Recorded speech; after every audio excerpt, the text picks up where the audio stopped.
सत साहेब जी सभी को। तो आज हम सुनेंगे संत रामपाल जी महाराज की सत्संग में कैसे शेख फरीद ने कितनी तपस्या करके परमात्मा को पाया।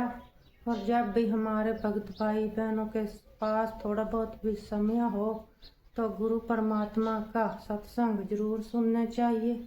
तो सुनते हैं सभी भाई बहन बेटा बेटी माता पिता मिलजुल करके सत्संग संत रामपाल जी महाराज की। सत साहेब जी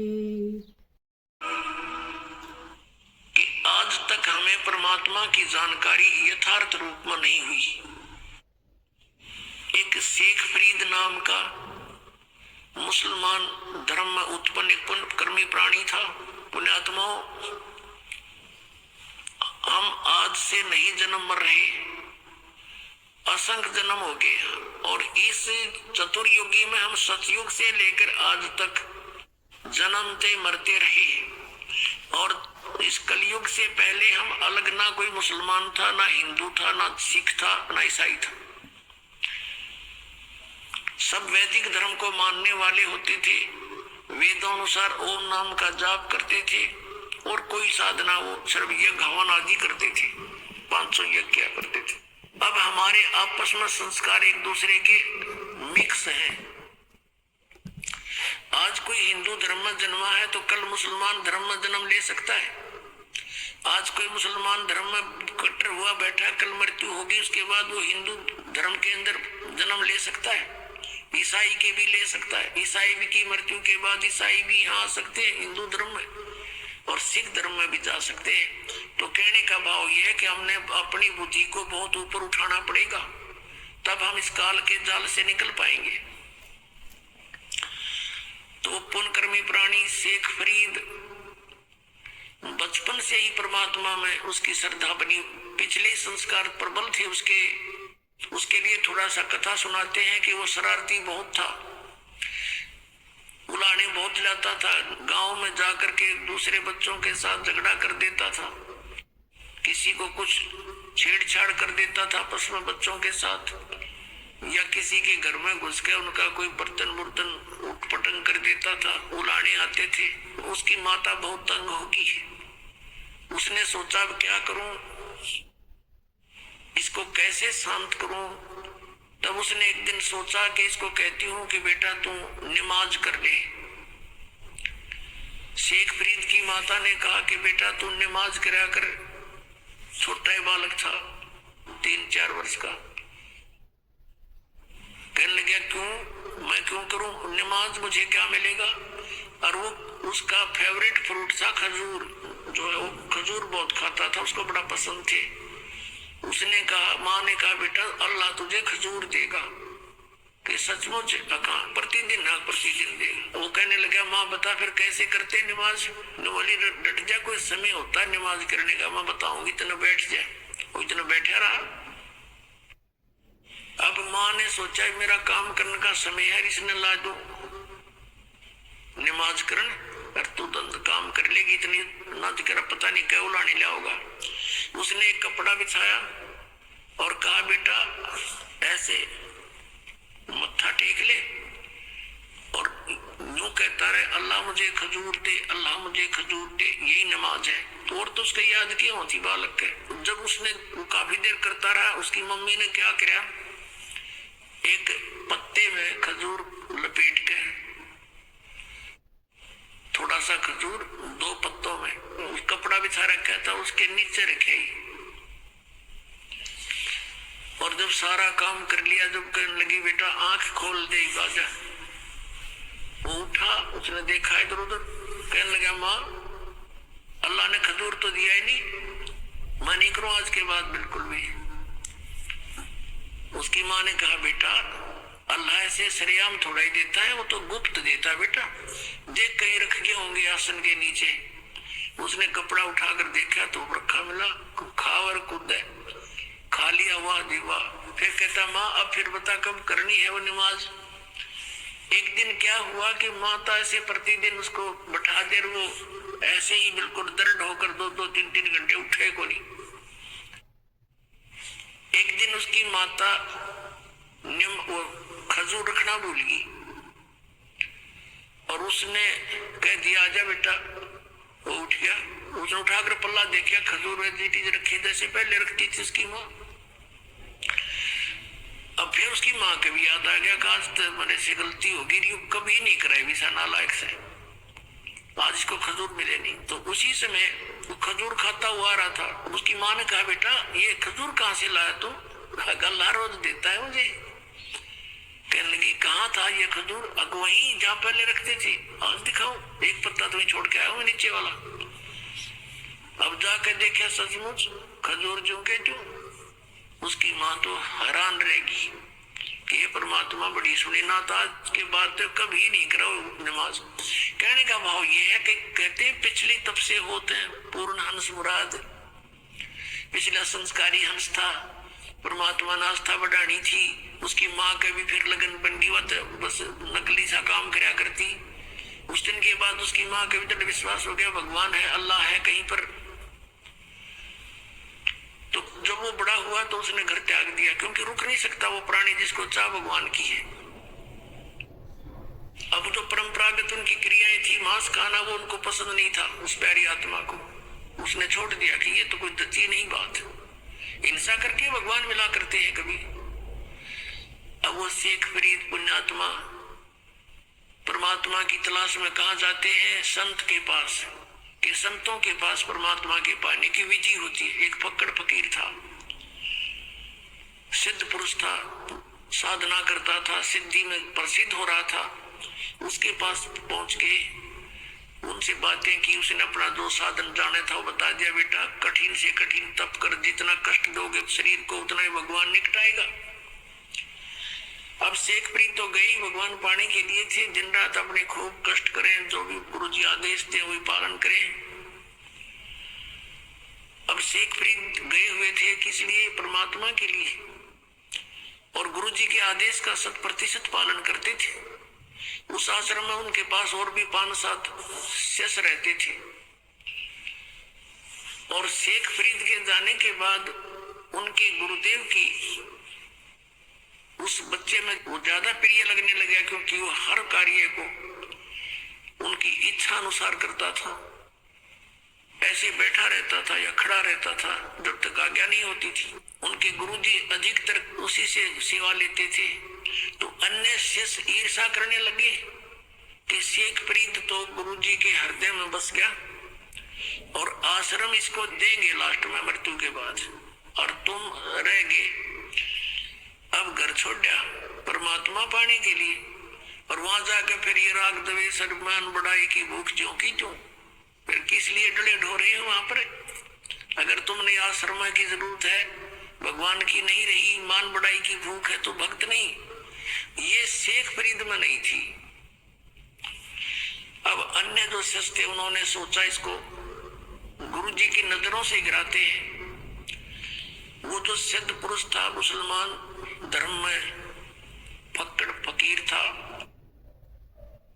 तपस्वी था, वो क्या करा करता? हुक्का पिया करता खाना खाते समय, और शाम के समय विशेषकर हुक्का पीकर तुरंत सो जाता था, सुबह बखत से उठ जाता था। तो आश्रम में प्रत्येक भक्त की एक दिन की सेवा बांट रखी थी कि इस दिन वो सारी सेवा करेगा, इस दिन वो करेगा, इस दिन वो करेगा। जिस दिन शेख फरीद की सेवा का टर्न आया, उस दिन अन्य सेवकों ने सोचा कि आज इसको गुरुदेव की नजरों से गिराते हैं। वर्षा का मौसम था लेकिन वर्षा नहीं हो रही थी। शेख फरीद ने शाम के समय खाना बनाया गुरुजी के लिए, और गुरुजी के हुक्के के लिए पहले अग्नि तैयार कर देता था। उसने अग्नि तैयार कर ली थी, खाना खिलाने गया हुआ था। पीछे से उनके अन्य ईर्षालु साथियों ने वो अग्नि बुझा दी, पानी पूनी छिड़क दिया। अब शेख फरीद ने तो ये सोचा था कि 2 मिनट में हुक्का भर के दे दूंगा, और वो गुरुजी इतना क्रोधी था, अगर 5 मिनट लेट हो जाता ना कोई भी किसी कार्य में, उससे इतना नाराज हो जाता, उसको डंडे मारता था और कई दिन तक उसको सेवा नहीं देता था। तो अब शेख फरीद जी गए अपनी मस्ती में कि जाके हुक्का भर दूंगा। जाके देख आग नहीं है। अब शेख फरीद को तो भाई चिंता का विषय हो गया। इधर देखा उधर देखा, अगली नहीं बिल्कुल भी। थोड़ी सी दूर पर देखा कि गांव था, नगर था, वहां से 1 किलोमीटर की दूरी पे वहां धुआं उठ रहा था। चलम उठा के भाग लिया पूरी स्पीड पे। वहां जाकर देखा तो एक माई चूल्हे में अग्नि जलाने की चेष्टा कर रही थी, फूंक मार रही थी और आंखों में पानी गिर रहा था। धुआं वापस आकर उसको परेशान कर रहा था। अब शेख फरीद दौड़ा दौड़ा गया, माई माई। कहा कौन है? हाँ महाराज क्या बात है? कि माई आग दे दो, हुक्का भरना है। वह माई थी नरी निकम्मी, नो बोली आंख फूट जाना जब आग मिला है, आंख फुटवा ले तू भी अपनी। अब वो बोला आदमी था, साधु संत बोले वाले होते हैं, अकमाई आंख फूटने से अग्नि मिल जाएगी? कहाँ मिल जाएगी? वनु का घर फिर फू फू करने लगेगी। अब उसने दे के चिमटा आंख में और बाहर निकाल कर रख दी, ले माई आग दे दे मुझे, ये आंख फोड़ दी मैंने। अब माई ने देखा, उसके तो पाए तरह की धरती निकलेगी, क्यों तो उस महात्मा का शिष्य है, वो बड़ा सिद्ध पुरुष है, और उसने कुछ वचन बोल दिए तेरा नाश हो जाएगा। उस माई ने सारी अग्नि बाहर काट दी चूल्हे थे, अगले बाबर ले। अब वो फटाफट धर के आग उस आंख के बांध के कपड़ा सा और सपेटते फिर भाग लिया। उधर से गुरुजी ने आवाज लगाई, रे शेख फरीद, रे फरीद कित मर गया। तीसरी आवाज जब लगाई, जब 2 एकड़ की दूरी से आवाज करी, आ गया गुरुजी, आ गया गुरुजी। गुरुजी ने पूछा भी क्या बात है, इतनी देर कैसे लगा दी? जी आग, मौसम वर्षा का था, गुरुदेव अग्नि जलाई थी, लेकिन आग बुझ गई, गांव से दौड़ के लाया हूँ। अच्छा रख दे। अब अग्नि रख दी तो पेड़ का सोन की जारी में था, उसने देखा अंधेरा सा हो गया था। आंख का केला गया जी, आपके रहते क्या लगे गुरुदेव, क्या लगे? नुके के बाहर निकल गया। अच्छा भाई, अब माई ने सारी रात काटनी मुश्किल होगी, तेरे ऊपर बिजली गिरेगी, वो बताओगा गुरुजी को ऐसे ऐसे, और ये सिद्ध पुरुष है को वचन बोल दिया तेरा नाश होगा। सुबह सुबह जाली माई लेकर के उसको आंख को मटके के कापड़ पर ढक्कन पर रख कर लेगी और कहा महाराज मेरे से गलती होगी, माफ कर दियो, आपका शेष अग्नि लेने गया था, मैं ऐसे ऐसे धुएं में दुखी हो रही थी और मेरे मुख से निकल गया कि आंख फुटवा ले, आंख फुटते तो अग्नि मिलती है, और आपके शेष ने आंख निकाल कर रख दी, महाराज मेरे पे गलती होगी, माफ कर दो। माथा टेक कर रोआ बुढ़िया माई। अब उस गुरुजी के समझ में नहीं आ रही है, कहना के चाह रही है। तो बोला माई मुझे ढंग से बता क्या बात है? कहने लगी जी ऐसी ऐसी बात थी। उस शेख फरीद को बुलाया, अरे फरीद इधर आ। कहा जी? अरे क्या हो गया? आपके रहते क्या हो गुरुदेव? आपकी दास को आपके रहते क्या होना था? ये कपड़ा क्यों बांध रखा है? जी ऐसे ही करके बोला खोल दे इसको। उसने कपड़ा खोल दिया तो आंख जो की जो पाई फरीद की। अब वह माई देख कर हैरान रहेगी, लेकिन दूसरी आंख से वह कुछ छोटी बन गई। ये यकीनन दिलाने के लिए कि सचमुच ये घटना घटी है। अपने आत्माओं, ऐसे सिद्ध पुरुष और ऐसे करामात दिखा देते हैं तो फिर उसके ऊपर शंका हो किसने? अब ये बातें अब तत्व ज्ञान से आपका समझ में आएंगी कि ऐसा सिद्ध पुरुष था वो तपस्वी होका पाड़ कि उसके की पिछले संस्कार थे उन पुनकर्म प्राणियों के, पिछले ही तब से होते हैं पूर्ण हंस मुराद। वर्तमान की सिद्ध साधना आज कुछ थी नहीं उनकी, दोनों की, ना शेख फरीद की थी ना उस गुरु की थी, पिछले संस्कारों से थी, पिछले जन्म जन्मों के वो विद्यमान होते हैं। तो भी उन्हीं को अंगड़ाई आती है भक्ति की, घर त्याग देते हैं, लेकिन आगे साधना न होने से वो अपनी बैटरी डिस्चार्ज कर जाते हैं ऐसे सिद्धि दिखाकर।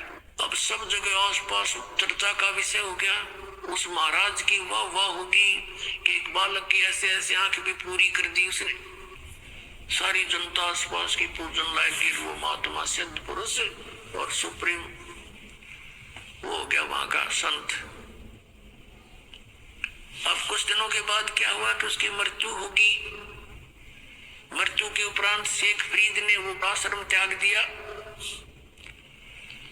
सोचा साधना करनी है, गुरुजी ने कहा कठिन तप करो, भगवान निकट आएगा, उसके दीदार हो जाएगा। शेख फरीद तो परमात्मा पाने के लिए घर से निकला था और भगवान ना मिला तो इस मनुष्य शरीर का बनेगा क्या, मैं करूंगा क्या इस मिट्टी का, ये सोचकर गुरुजी के आप बताए अनुसार घोर तप शुरू कर दिया। एक वृक्ष की मोटी टहनी कुएं के ऊपर से गई हुई थी। उसने सोचा बहुत साधना कर ली, वैसे करता हूं। ऊपर रस्सा बांध लिया वृक्ष के और अपने पैरों में बांध लिया दोनों में, और शेष रस्सा नीचे को लटका दिया और उल्टा लटक गया। अब 12 वर्ष तक उसने उल्टा लटक के कई घंटों कुएं में साधना की और 12 वर्ष के अंदर 50 किलो अन्न खाया था शेख फरीद ने। 50 किलो 12 वर्ष में। यदि 10 ग्राम भी हम सोच कर चल रहे तो एक महीने की भी 10 ग्राम तो होता भी कुछ को ना, 100 ग्राम माने तो भी एक महीने की ही 36 किलो हो जाती है। अपने आत्मा अब 12 वर्ष के अंदर 40 किलो अन्न खाया तो कैसा शरीर होगा उसका। अस्थि पंजर रह गया शेष।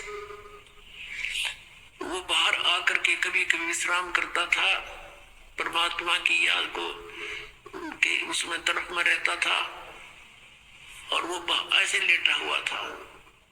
कवियों ने देखा कि ये व्यक्ति मर चुका है।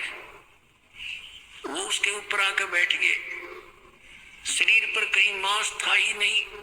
उन्होंने सोची कौवों ने कि माथे पर बैठ के इनकी आंख निकाल लेते। तब वो थोड़ा सा मुंह खुला उसका, कहा कि भाई कौवों मेरे शरीर पर कहीं मांस बचा हो उस मांस को खा लो, मेरी आंखों को मत छुओ, इनको इसको ना डिस्टर्ब करो, मुझे अल्लाह के दीदार की आशा है, मैंने भगवान देखना है, आंखें छोड़ दो मेरी, बाकी कहीं तुम्हें कुछ मिले तो खा लो। ये मुसलमान थे, और जो मांस काम बकरे काटे गऊ काटे ये परमात्मा पालेंगे। तो वो इतना दयालु कहता कौओं को कि मेरे मांस खा लो कहीं मिल जाए तो, पर मेरी आंख मत छेड़ो, आंखें मत डिस्टर्ब करो, मुझे अल्लाह के दीदार की आशा है। अब उसने सोचा कि अगर बाहर रहूंगा तो कौवे खा जाएंगे, आंखों को भी फोड़ देंगे, भगवान मिला नहीं। उल्टा ही लट गया। धीरे धीरे सर्क के रस्सों के साथ में अभ्यास हो रहा था और फूट फूट कर रोने लग गया। अल्लाह का दर्शन हुआ नहीं और अब शरीर रहा नहीं, अब खत्म, प्राण जाने वाले। फूट फूट कर रोने लगा। अब क्या किया, परमात्मा कहते हैं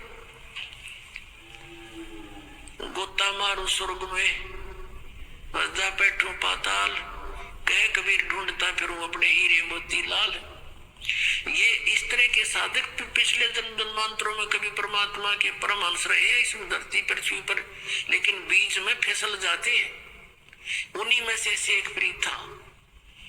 अब परमात्मा पहुंच के वहां पर उस कुएं पर खड़े हो गए और उसके रस्से को पकड़कर खींचने लगे, क्योंकि पहले कुएं बहुत गहरे होते थे, रस्से लंबे लंबे होते थे। ऐसे खींचने लगे बाहर को। शेख फरीद ने सोचा कोई शरारती आ गया पाली और मुझे डिस्टर्ब कर रहा है। और पहले भी ऐसे ग्वाले जो होते थे, भेड़ बकरियां चराने वाले, जो गंवार टाइप व्यक्ति, उनमें से कोई ना कोई बाबा जी उस संत के रस्से को पकड़कर ऐसे हिला देता था और यूं बैठकर देखता था तमाशा। वो क्या कर लेता था, ऐसे सिर कर लेता था कि सिर में चोट ना आ जा, और कभी कुएं के इधर लगता था जाके, कभी इधर। वो कुछ देर छेड़छाड़ कर चले जाते थे। पता था उसका कि किस किस के साथ लड़ूं, बच्चे ये करते रहेंगे। उन्हीं में से कोई और दूसरा उनको धमका देता था कि ऐसा मत करा करो संतों के साथ, तो कई दिन नहीं कोई आता था। अब शेख फरीद ने सोचा कि पहले तो ऐसे हिला लूका छोड़ जाते थे, आज यूं ऐसा निकम्मा मिल गया, किसी ने बाहर निकाल लिया मैं।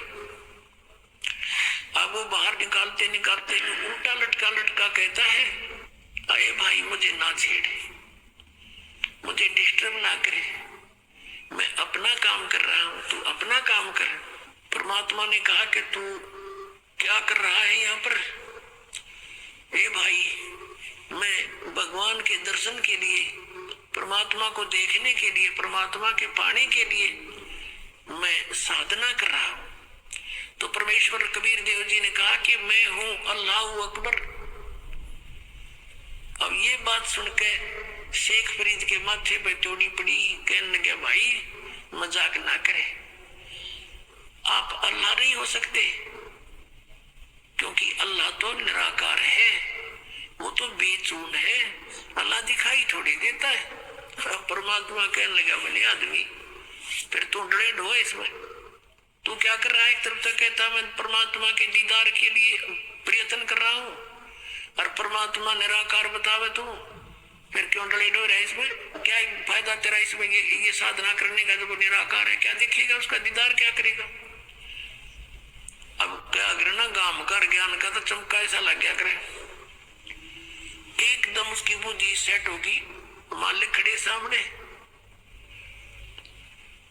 उसको ये समझ में आ गई शेख फरीद के कि भाई अगर ये परमात्मा तो नहीं हो सकता, लेकिन परमात्मा का बाखबर जरूर है, यानी तत्वदर्शी संत अवश्य है। उसने उल्टा लटके लटके पैर पकड़ दिए कि महाराज मुझे भगवान का ज्ञान बता दे, मुझे अल्लाह की आवश्यकता है, अल्लाह के दर्शन करूंगा। परमात्मा ने कहा तुम फिर वही बात करे, अल्लाह के दर्शन करूंगा, तुम्हारा अल्लाह बेचून निराकार बताओ, तुम अल्लाह के दर्शन क्या खाक करेगा? तू अगर दर्शन करेगा तो अल्लाह साकार हुआ। अब वो कहता हाँ बिल्कुल ठीक है, नहीं तो दीदार सब दाना नहीं चाहिए तुम्हारे मुख पर। तो वो कहने लगे जैसा भी है मुझे रास्ता बता दो, मैं भटक चुका हूं, मेरा अंत आने वाला है और परमात्मा मुझे मिला नहीं। अब परमात्मा ने क्या कहा कि बेटा बच्चा, इस देही शरीर के साथ तरीके शत्रुता है और कभी खत्म कर लिए, बहुत कॉस्टली है, इस तरह परमात्मा नहीं मिलता। परमात्मा पाने का एक मंत्र है, जाप है, और भूखा रहने से भगवान मिले नहीं, गना खाने से भगवान मिले नहीं, इतना भी नहीं खाना चाहिए कि अंगड़ाई टूटर जुमाइया दड़ी पक्का खा ले, और इतना कम भी नहीं खाना चाहिए कि कमर टेढ़ी हो जाए। कि भक्ति करोगे प्रथम अंजल संयम रखे, योग युगत सब सतगुरु भाखे, खाने पीने पर संयम बरते, हिसाब का खावे, इतना खावा जो गुना नींद भी ना आवे और भूखा भी ना रहे और शरीर में फुर्ती स्फूर्ति बनी रहे। और ये साधना कर फिर शेख फरीद को धीरे धीरे खाना खिलाया, फल खिलाए, फूल खिलाए, फिर धीरे धीरे खाना खाने लगा और फिर वो परमात्मा के साथ ही हो दिया।